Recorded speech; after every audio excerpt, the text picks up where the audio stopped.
Hey everybody, this is Perch. I got another mail which is just thoughts and then a link to a tweet.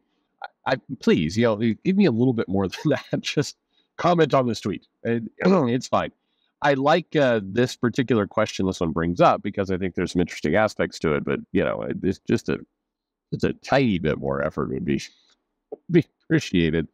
It's fine. It's fine.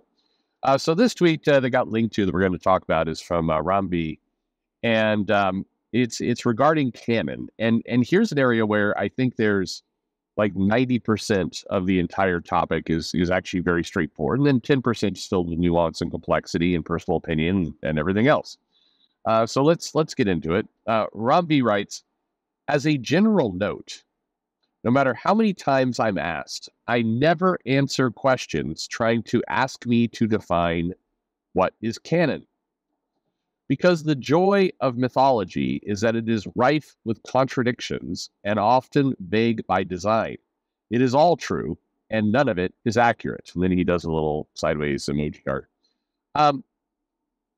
Anyway, and then there was some debate, some kind of people went at it, so all fine. So a couple things here. First, let's get the obvious out of the way. I never really like creators, fans, anyone who start as many people ask me to do something, I say the nay. I don't know. It just comes off as a little bit pretentious, in my opinion, but whatever, we all do, right? I do on a regular basis. So it just is what it is. I never am very fond of these, for lack of a better word, announcement tweets like, attention everyone, I have something to say. It just, I think that comic books, as an aside, as we enter the next decade, what's going to work really well for creators, and feel free to completely and absolutely ignore everything that I say now, but what's going to work well for creators is kind of an abundance of humility. And I think that a personality that's going to work, and you see it working, and not the usual suspects, but like Daniel Warren Johnson, he pulls this off really well. And it's the, aw shucks, guys, I'm just one of you. Come on, let's enjoy comics. That take is a good one. It helps. It's a good take. When you could adopt that personality, it's hard for your haters to kind of grab onto anything, and it kind of returns to an aspect of comics that people talk about still wanting, but they often don't behave like it, which is everybody is welcome. Come on, let's enjoy comics. Let's gather around, everybody. I'm just like you. I'm sitting on the floor like you, and we're going to check out some comics. I think we entered this period in 2010 or so where the quote unquote more mega stars of comics got really high and mighty about just kind of their position. And it's like, I am a rock star and you will treat me that way. It's like, all right, Kelly Thompson. Anyway, but the humility is just gonna play well. And there's a couple, by the way, if you find yourself saying, but I'm one of the most humble and down to earth people in comics, you're not. That very statement contradicts it.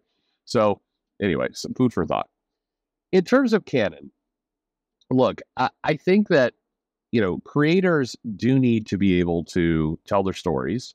You cannot be completely locked into this intricate web of, details in canon. It's like, well, it was established in issue 583 that Peter Parker uses Crest toothpaste and not Colgate toothpaste. But in issue number 840, he's seen picking up a Colgate and blah, blah, blah. It's just, you get that stuff gets to be ridiculous. Now, there are certainly people who will obsess about that kind of stuff, but it's just that's getting too much into the weeds, and it's getting in the way of the story. And I think canon, when it gets in the way of the story, isn't helpful. But I also think that canon gets dismissed quickly by creators who just don't want to, or editors in many cases, who just don't want to be bothered with doing the research for the story. And that way, that statement's rubbed creators the wrong way at times. I've made that comment, and they're like, "How dare you? We work very hard." Sure, we all do. I mean that sounds nice, but when you make blatant mistakes, it feels a little bit less, particularly if you're the editor on that book. It is like that is your job. It is your job to kind of avoid those kind of mistakes. I would define canon this way, and it's for lack of a better word, it's the Bobby Drake example. Okay, and no, this isn't a big long speech about how Bobby Drake's not really gay. It's like this. Respecting canon would be to say, hey, Bobby Drake, he dated a lot of women, and finally kind of came out and acknowledged the fact that he's gay. He dated Kitty Pryde, and he dated Opal, and 800 other women. He's like he was chasing women, but he was inside of himself. He was never comfortable, and and so now he's gay. You may not like that, but that is canon. It's canon because it's respecting what has come before. It was established Bobby did date all those people. Not canon is Bobby has always been gay, and he's just the gayest guy in the entire world, and other women, what? Like, that we will never mention this again. Kitty Pryde, he dated Kitty Pryde. Nope, he did not. That was never a thing. It never happened. That's that. So to me, that's, let's start there.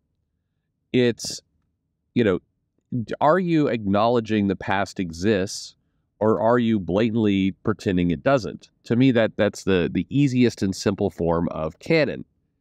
And then you get into kind of the, more detail around, Storm.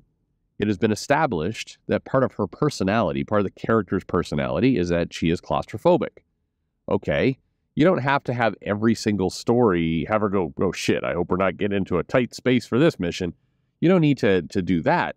But when, she's in a kind of rock slide and trapped in a small cave or something, can't get out, acknowledging like, this is, I'm having trouble breathing, I'm having a panic attack. That would be appropriate. That's respecting canon. Having the Kree Skrulls, which have been at war for, thousands of years, and then have them, working together for no apparent reason on a mission to kidnap Wonder Man, that would be that's not respecting canon. It's, to me, canon, you can get into a lot of finite details, or fine details, but really the purpose of canon is to provide you with story structure that helps the characters and helps the setting and helps the history kind of move along. And canon can be a powerful, beneficial tool for storytellers because it basically means they don't have to come up with this entire goddamn history every comic. They can lean on what's come before. That is the biggest benefit to the canon. There's you get into sillier stuff. So that's why I say 90% of acknowledging, respecting, and liking canon is useful. It's useful to creators. It doesn't get in the way of them telling stories. It's not an obstacle, and they are facts. Rumby's tweet is inherently fine, but the one part that I think rubs me a little bit the wrong way is like it contradicts itself all the time. So what's the big deal? I can't go that far because it is a big deal. It is core to a character. These characters that I think this gets to be kind of an interesting rub in comics. Spider-Man is an established character. He, that he has a personality. He has lots of adventures. He has friends. He has a supporting cast. He has, villains he's defeated and, people he's saved and people he hasn't saved. This is part of Spider-Man.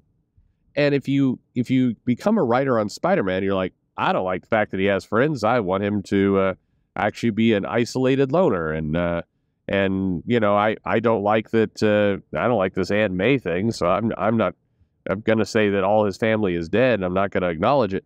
Like it's an established, you're not coming into your own character.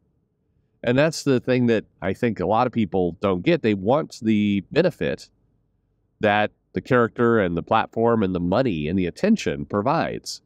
I've had many conversations with writers like, I really wish I could just, have all of the sales and the attention and popularity of Spider-Man in my indie book that I fully control and can do whatever I want with. It's like, it doesn't work that way. You can do an indie book, you can write it yourself, and maybe if you do it well and it resonates with people, it'll be popular enough that you can write it any ass way you want. But these characters that the big two are hiring you to come on to do have an established personality and history and, and platform to them that has, in some cases, been 60, 70 years in the making. And if you find that, too uncomfortable to write within, if this just isn't your cup of tea, don't do it. I mean, nobody is putting a gun to your head saying you got to write for Marvel or DC. You can write your indie book.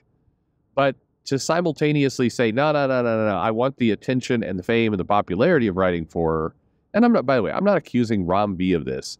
It's just that's where this thought process often leads. It leads to a place where canon is fluid and flexible, and it's really the whim of whoever's writing at the time, except it's not, because when you're done writing that story, somebody else has to come in and play with the toys in the toy box. And if canon contradicts itself over, a 60, 70-year period, it's frankly because a lot of people went into business for themselves and did their own things on the character and didn't pay attention to what came before. That's not a feature. It's a flaw. It's a bug. So I think it's wise and best to try as much as you can to respect and use canon to, frankly, your story's benefit. Yes, in the grand history of comics, there have been contradictions, and there will be in the future. But it doesn't mean you lean in and embrace them. It means you try and do the best for a character you don't own, but you're privileged to be able to come in and write for a period of time.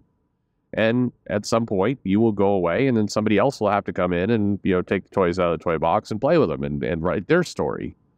And for if nothing else, don't be a dick to the people who are coming in after you, and take kind of these very, very valuable, IPs, these story, generators, and just wreck them and do whatever you want with it. I mean, the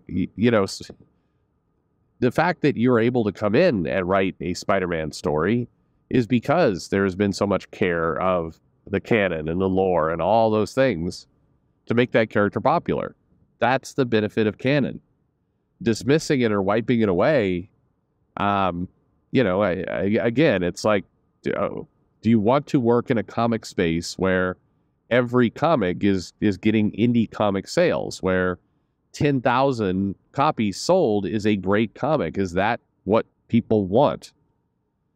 I mean, for some of you, maybe that is what you want. Cool, but like I said, that option is available to you. Rick Remender wanted to do his own thing. He did. Enough said. Anyway, there you go. That's what I think. What do you think? The canon, I think canon's important. I don't think you have to obsess over it. I don't think it's a very high bar to, do the minimum to clear it, to not create a convoluted mess of a story. So why wouldn't you? Thanks for listening.